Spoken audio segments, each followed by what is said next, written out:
Assalamu alaikum viewers, I am Sada Chaudhary here, and in this lecture we will solve exercise 2.4 of chapter number 2, theory of quadratic equations of ninth mathematics science. चले exercise start करते हैं, लेकिन exercise start करने से पहले मैं कुछ यानी बताना चाहती हूँ सिमेट्रिक फंक्शंस के बारे में कि सिमेट्रिक फंक्शंस क्या होते हैं और किस किस तरह के सिमेट्रिक फंक्शंस हैं, क्योंकि एक्सरसाइज 2.4 में हम लोगों ने सिमेट्रिक फंक्शंस की ही वैल्यूज़ निकालनी है, तो पता होना चाहिए कि सिमेट्रिक फंक्शन क्या होता है और किस टाइप के फंक्शंस मौजूद हैं। सिमेट्रिक फंक्शन क्या होता है? Symmetric functions are those functions in which the roots involve, जिसमें क्या इन्वॉल्व होते हैं? रूट्स जो है वो इन्वॉल्व होते हैं। हम लोग करें क्वाड्रेटिक इक्वेशंस पे सारा काम, तो इसका मतलब क्या है कि इसमें कौन से रूट्स इन्वॉल्व होंगे क्वाड्रेटिक इक्वेशंस के। मैंने अपने प्रीवियस लेक्चर में जो क्वाड्रेटिक इक्वेशंस के रूट्स थे उनको नेम दिया था अल्फा एंड बीटा, तो यानी इसमें क्या इंक्लूड होंगे? आपके अल्फा एंड बीटा इंक्लूड होगा इसमें ना। यानी ये ऐसे फंक्शंस होते हैं जिनमें क्या मौजूद होते हैं? जिनमें रूट्स इन्वॉल्व होते हैं और are such that the value of the expression involving them in unchanged, यानी इसके अंदर जो जो भी इसमें एक्सप्रेशन होगा उसकी जो वैल्यू है वो क्या होगी? अनचेंज, यानी चेंज नहीं होगी अगर हम रूट्स को इंटरचेंज भी कर दें। व्हेन रूट्स आर इंटरचेंज्ड, यानी अगर हमारे पास जो रूट्स है अल्फा बीटा की वैल्यूज को इंटरचेंज भी कर दें तो हमारे पास जो एक्सप्रेशन की वैल्यू है उसमें कोई भी तब्दीली नहीं आती। फॉर एग्जाम्पल कि अगर आपके पास फंक्शन है अल्फा एंड बीटा का और वो कुछ इस तरह से alpha square plus beta square, अगर मैं इसमें क्या कर दूं, इन दोनों को इंटरचेंज कर दूं, बीटा को किस में? अल्फा में इंटरचेंज कर दूं, तो यहाँ क्या आ जाएगा? Beta square plus alpha square. और अगर मैं क्योंकि ये ऐड हो रहे हैं तो आप ऐड जब वैल्यूज होती है तो उनको क्या कर सकते हैं? आपस में इनकी पोजीशन को चेंज कर सकते हैं। इसको मैं alpha square plus beta square भी लिख सकती हूँ, या आप छोटे से एग्जाम्पल से भी समझ सकते हैं, जैसे कि 2+5 या 5+2 दोनों क्या होते हैं? सेम होते हैं। तो मैंने इन दोनों की जगह चेंज कर दी। जब मैंने जगह चेंज की तो ये आपके पास दोबारा से क्या बन गया? ये वाला फंक्शन बन गया F of alpha and beta. तो यानी मतलब क्या है कि सिमेट्रिक फंक्शंस ऐसे फंक्शन होते हैं जिनमें रूट्स एक तो इन्वॉल्व होते हैं, दूसरा ये होता है कि जो भी एक्सप्रेशन होगा उसकी वैल्यू में कोई चेंज नहीं आता, उसकी वैल्यू में कोई चेंज नहीं आता अगर हम रूट्स को इंटरचेंज भी करते हैं। ऐसे फंक्शंस क्या कहलाते हैं? आपके सिमेट्रिक फंक्शंस कहलाते हैं। और एक्सरसाइज 2.4 में हमें सिमेट्रिक फंक्शंस ही निकालने हैं, उन्हीं की वैल्यूज हमने निकालनी है। अब मैं कुछ सिमेट्रिक फंक्शंस बता देती हूँ। Some symmetric functions of quadratic equations, यानी क्वाड्रेटिक इक्वेशन पे जो सिमेट्रिक फंक्शन डिफाइन किए गए हैं वो कुछ उनमें से बता देती हूँ। जैसा कि एक आपके पास है alpha square plus beta square, एक इसी तरह से alpha cube plus beta cube, और क्या हो सकता है? 1/अल्फा प्लस 1/बीटा, इसी तरह से alpha over beta plus beta over alpha. ये सारे क्या है? सिमेट्रिक फंक्शंस हैं क्वाड्रेटिक इक्वेशन के, क्योंकि इसके अंदर क्या इन्वॉल्व है? Alpha and beta. तो अल्फा एंड बीटा हमारे क्या है? Roots of quadratic equation. तो ये कुछ सिमेट्रिक फंक्शन है। ऐसे ही हमें सिमेट्रिक फंक्शंस निकालने एक्सरसाइज 2.4 में, तो एक्सरसाइज 2.4 सॉल्व करते हैं। जी, मैंने एक्सरसाइज 2.4 का क्वेश्चन नंबर 1 लिखा है। वो क्या है कि if alpha and beta are the roots of the equation, उसने हमें ये इक्वेशन दी हुई है X square plus B X plus Q equal to 0। ये हमें इक्वेशन दी हुई है, इसके जो रूट्स हैं उनके नेम के अल्फा एंड बीटा। तो हमने एवेलुएट करना है ये सिमेट्रिक फंक्शन, यानी alpha square plus beta square find करना है हमने। अब सबसे पहले तो हम सॉल्व करते हैं। बेहतर ये है कि पार्ट्स को, यानी क्योंकि इसके काफ़ी सारे पार्ट्स हैं, तो पार्ट को सॉल्व करने से पहले आप कुछ मेन चीज़ें निकाल लें और उसके बाद आप पार्ट को सॉल्व करें। जब मेन चीज़ें हम निकाल लेंगे इनका ये फ़ायदा होगा कि हमें हर पार्ट में बार बार नहीं निकालना पड़ेंगे, हमें सिर्फ एक दफ़ा वो निकाल लेंगे और हर पार्ट में उसको क्या कर लेंगे? यूज़ कर लेंगे। सो गिवन इक्वेशन आपके पास क्या है?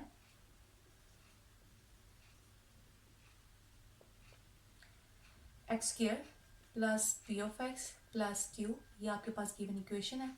इसके सबसे पहले मैं कोफिशिएंट्स लिख लेती हूँ। कोफिशिएंट्स क्या है इसके? ए आपका क्या आ जाएगा? 1, बी क्या आ जाएगा? पी, एंड सी क्या आ जाएगा? क्यू। ये इसके क्या आगे? कोफिशिएंट्स आगे।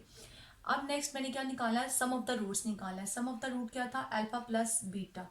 सम ऑफ द रूट से वो क्या आते हैं? माइनस बी ओवर ए।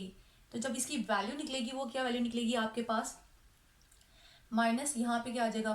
1/, बी की वैल्यू आपकी पी है, p/1 आ जाएगा। तो रिजल्ट क्या आ जाएगा? माइनस पी, यानी आपके पास सम ऑफ द रूट्स क्या आ गया?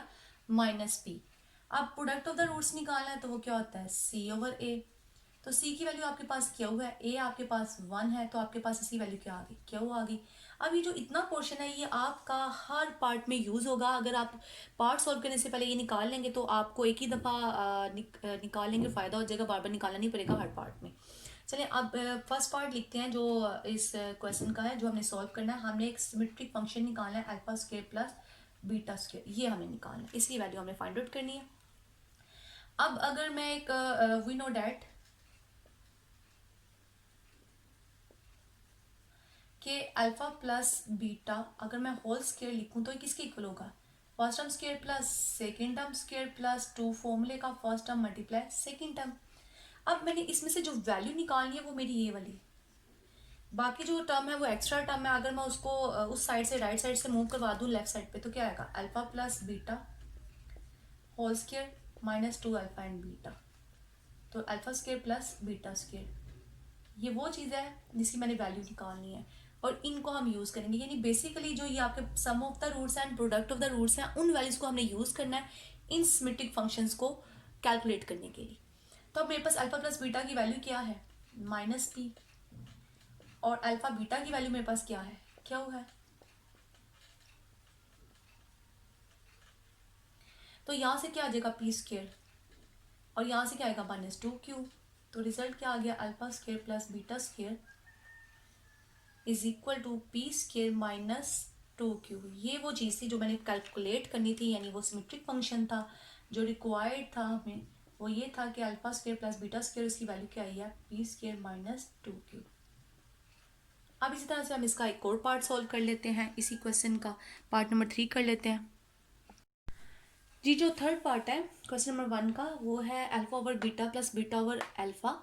ये हमारे पास एक सिमेट्रिक फंक्शन है और इस फंक्शन की अपनी वैल्यू क्या करनी है, कैलकुलेट करनी है। तो इसको कैलकुलेट करते हैं हम लोग। Alpha over beta plus beta over alpha, अगर मैं इसका एलसीएम लेती हूँ तो मेरे पास क्या आएगा, अल्फा एंड बीटा एलसीएम ही आएगा, इनका प्रोडक्ट। अब यहाँ पे आपका बीटा प्रेजेंट है, अल्फा नहीं है, तो इसका मतलब है अल्फा ऊपर वाली अल्फा से क्या होगा, मल्टीप्लाई, तो ऊपर क्या आ जाएगा, अल्फा स्क्वायर। अब यहाँ पे अल्फा प्रेजेंट है, बीटा नहीं है, तो इसका मतलब है बीटा ऊपर वाली बीटा टर्म से क्या होगा, मल्टीप्लाई, तो क्या आ जाएगा, बीटा स्क्वायर। अब हम लोग क्या करेंगे, यहाँ पे वैल्यूज सब्स्टिट्यूट करनी है, लेकिन वैल्यूज सब्स्टिट्यूट कैसे की जाए, इसकी जगह पे अभी मैंने पिछले वाले पार्ट में पार्ट नंबर 1 में भी बताया था कि alpha plus beta whole square किसके इक्वल होता है, alpha square plus beta square plus 2 alpha and beta. और यहाँ से इसकी वैल्यू निकालनी होगी, तो ये इस साइड पे आके क्या हो जाएगी, वैल्यूज सब्ट्रैक्ट हो जाएगी, तो alpha square plus beta square.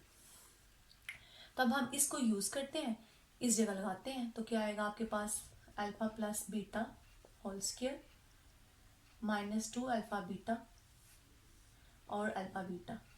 ये लगाने का मकसद यही है, मैंने पहले भी बताया है कि हमारे पास ये दो वैल्यूज़ हैं, यानी sum of the roots and product of the roots, हमने इनको यूज़ करना है वैल्यूज निकालने के लिए सिमेट्रिक फंक्शन की।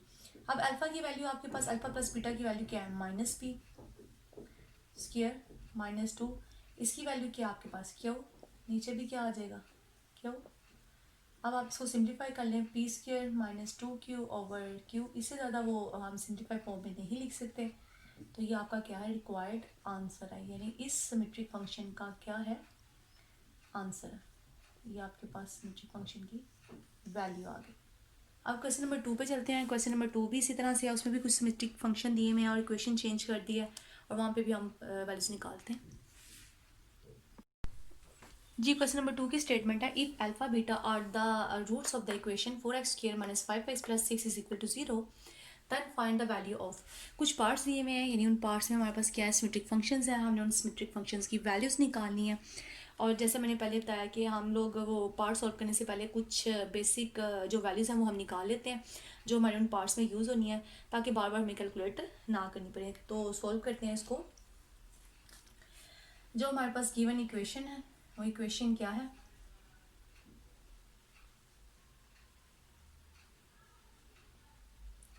4x square minus 5x plus 6 is equal to 0। और हमारे पास इसमें कोफिशिएंट्स क्या हैं वो लिख लेते हैं इस इक्वेशन के। a क्या आ जाएगा 4, b क्या आ जाएगा -5 एंड c क्या आ जाएगा 6 आ जाएगा। अब हम निकाल लेते हैं sum of the roots. Sum of the roots क्या आएंगे, अल्फा प्लस बीटा, तो क्या होता है माइनस बी ओवर ए। तो बी की वैल्यू क्या है -5, उसको डिवाइड कर देंगे 4 से, तो क्या आंसर आ जाएगा आपके पास 5/4।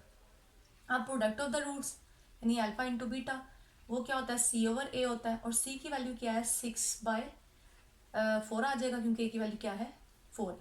और after simplification 2 to the 4 and 2 3 the 6, तो इसकी वैल्यू क्या आ जाएगी 3/2। तो हमने ये चीज़ निकाल ली है। अब हम वो पार्ट्स लिखते हैं या जो हम लोग फाइंड करना चाहते हैं, जैसे कि फर्स्ट पार्ट लिख लेती हूँ, उसको फाइंड कर लेते हैं। बल्कि फर्स्ट पार्ट तो मैंने बताया है ऊपर वाले में भी, तो हम सेकेंड पार्ट लिख लेते हैं। Alpha square into beta square, हमने ये फाइंड करना है। तो alpha square and beta square है, इसको मैं क्या लिख सकती हूँ alpha into beta whole square लिख सकती हूँ, क्योंकि ये अलग अलग भी जो स्क्वेयर है इन दोनों पे शिफ्ट हो जाएगा, तो मैं बाहर भी निकाल सकती हूँ इसको बाय एक्सपोनेंट प्रॉपर्टीज। तो अल्फा एंड बीटा की वैल्यू मैंने क्या निकाली हुई है 3/2, तो इसका स्क्वेयर लेंगे तो क्या आ जाएगा 3 to the 9 and 2 to the 4। तो ये आपके पास आंसर आ गया किसका, alpha square and beta square का, इस सिमेट्रिक फंक्शन का आंसर आ गया। अब एक और पार्ट देख लेते हैं जी। मैंने पार्ट नंबर लिखा है 4। अब इस पार्ट में हम क्या करते हैं, जब इसको सॉल्व करते हैं तो एलसीएम लेंगे सबसे पहले। जब एलसीएम लेंगे तो अल्फा एंड बीटा एलसीएम आ जाएगा। यहाँ बीटा प्रेजेंट है, अल्फा एब्सेंट है, तो ऊपर वाले अल्फा से वो मल्टीप्लाई होगा, तो क्या आ जाएगा अल्फा क्यूब। यहाँ पे अल्फा प्रेजेंट है, बीटा एब्सेंट है, तो बीटा ऊपर वाले बीटा से जब मल्टीप्लाई होगा तो क्या आ जाएगा बीटा क्यूब आ जाएगा। वहाँ हमने स्क्वायर का फॉर्मूला लगाया था, अब यहाँ पे हमें कौन सा फॉर्मूला यूज़ करना पड़ेगा, क्यूब का फॉर्मूला यूज़ करना पड़ेगा। अब अल्फा प्लस बीटा जो होल क्यूब होता है वो इक्वल होता है फर्स्ट टर्म का क्यूब प्लस सेकेंड टर्म का क्यूब प्लस 3 फॉर्मूले का first term multiply second term into first term plus second term, ये होता है रिजल्ट हमारे पास। अब मैंने वैल्यू तो ये निकालनी है, तो इसका क्या मतलब हुआ, जो इसके अलावा जो टर्म है वो इस साइड पे आके क्या हो जाएगी सब्ट्रैक्ट हो जाएगी। 3 alpha beta into alpha plus beta is equal to क्या आएगा आपका alpha cube plus beta cube. यानी आप इस फॉर्मूले को क्या करेंगे यूज़ करेंगे, और यूज़ करने के बाद इस जगह पे आप ये कंप्लीट वैल्यू सब्सिट्यूट कर देंगे। ये वाली कंप्लीट वैल्यू क्या कर देंगे यहाँ पे सब्सिट्यूट कर देंगे। क्या लगेगा alpha plus beta whole cube -3 alpha beta alpha plus beta add हो रहे हैं। अब नीचे क्या आ जाएगा alpha over beta as it is. अब आपके पास वैल्यूज मौजूद है, अल्फा प्लस बीटा की वैल्यू क्या है 5/4, इसका क्या आ गया क्यूब आ गया आपके पास।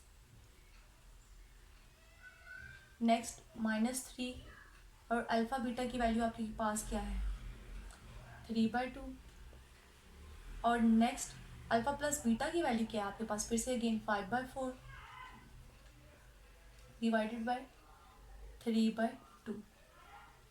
अब मज़ीद इसको सिंप्लीफाई करते हैं, 5 को 3 टाइम मल्टीप्लाई करेंगे तो 125 आएगा। नीचे क्या आएगा 64 4 4 द 16 एंड 16 4 द 64। जी यहाँ पे हम सिंप्लीफाई करे थे इसको, तो क्या आएगा -5 3 द 15 एंड 15 3 द 45 45/8 और नीचे 3/2 एज इट इज़ आ गया। अब नेक्स्ट यहाँ पे हम लोग 3/2 है, एलसीएम ले लेते हैं ऊपर वाली टर्म्स का, तो क्या आएगा 64 एलसीएम आएगा एंड 64 1 द 64, तो यहाँ पे 125 एज इट इज़ आ जाएगा। 8 के टेबल में 64 कब आता है 8 भी आता है, तो 8 8 द 64, तो इसका मतलब 45 को किससे मल्टीप्लाई करना पड़ेगा 8 से, तो 45 8 द 360। अब यहाँ पे आप क्या करेंगे सब्ट्रैक्ट कर देंगे, तो वैल्यू आएगी -235/64 और नीचे 3/2 एज इट इज़। अब इनका रेसिप्रोकल ले लें, नीचे वाली टर्म को मैं ऊपर ले आती हूँ, वो बन जाएगी 2/3 and 2 1 the 2 2 3 the 6 and 2 2 the 4, तो 235 -235 ओवर 3 2 द 6 एंड 3 3 द 9, यानी -235 ओवर 96 हमारे पास आंसर आ गया किसका इस सिमेट्रिक फंक्शन का। बस आपने sum of the roots and product of the roots को यूज़ करना है, और जो उसने सिमेट्रिक फंक्शन आपको दिया आपने उसकी वैल्यू क्या करनी है कैलकुलेट करनी है। जी आपके पास क्वेश्चन नंबर 3 है। If alpha beta are the roots of the equation LX² plus MX plus n equal to 0 then find the value of. हमें फिर कुछ पार्ट्स दिए हुए हैं, उन पार्ट्स में क्या सिमेट्रिक फंक्शंस हैं वो निकालने हैं। तो मैं इसका फर्स्ट पार्ट जस्ट सॉल्व कर देती हूँ। फर्स्ट पार्ट में आपने निकालना है alpha cube beta square plus alpha square and beta cube, ये निकालना है। हमारे पास गिवन इक्वेशन क्या है,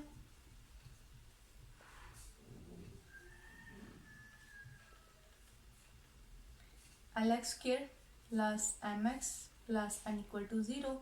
अब इसके कोफिशिएंट्स क्या हैं, A is equal to L, B is equal to M and C is equal to N, ये इसके कोफिशिएंट्स हैं।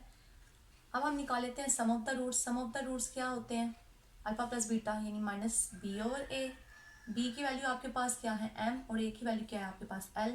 प्रोडक्ट ऑफ द रूट्स निकालते हैं वो होते हैं c ओवर a। तो c ओवर a आपके पास c क्या है n और a क्या है l, तो आपके पास प्रोडक्ट ऑफ द रूट भी आ गया है और क्या है आपके पास सम ऑफ द रूट्स भी आ गए। अब हमने ये फंक्शन निकालना है। गिवन फंक्शन क्या है, alpha cube beta square plus alpha square and beta cube. अब इसमें से क्या कॉमन निकल सकता है, इसमें से alpha square and beta square common निकल सकता है। यहाँ से अल्फा स्क्वायर आ गया, बीटा स्क्वायर आ गया तो जस्ट अंदर अल्फा रहा। यहाँ से अल्फा स्क्वायर आ गया, बीटा स्क्वायर आ गया तो जस्ट बीटा रहा। इसको मजीद मैं इस तरह से alpha beta whole square into alpha plus beta लिख सकती हूँ। यहाँ से अल्फा बीटा की वैल्यू मेरे पास क्या है, n ओवर l है, और यहाँ से मेरे पास अल्फा प्लस बीटा की वैल्यू क्या है, माइनस m ओवर l। ये क्या हो जाएगी, n square l square into minus m over l। जब हम इन दोनों को मल्टीप्लाई कर देंगे तो माइनस m n स्क्वायर और नीचे l कितना आ जाएगा, क्यूब आ जाएगा। ये आपके पास आंसर आ गया किसका, इस सिमेट्रिक फंक्शन का। एक्सरसाइज 2.4 जो है वो कंप्लीट हो गया है। बाकी जितने पार्ट्स हैं वो आप खुद ही सॉल्व कर लीजिएगा। मेरे चैनल को सब्सक्राइब करना और लाइक करना मत भूलिएगा। बेल आइकन पर भी क्लिक करें ताकि आपको तमाम नोटिफिकेशन मिलते रहें और आप फ़ौरन वीडियोस को वॉच कर सकें और सीख सकें। नेक्स्ट इंशाल्लाह हम 2.5 सॉल्व करेंगे। तब तक के लिए अल्लाह हाफिज़।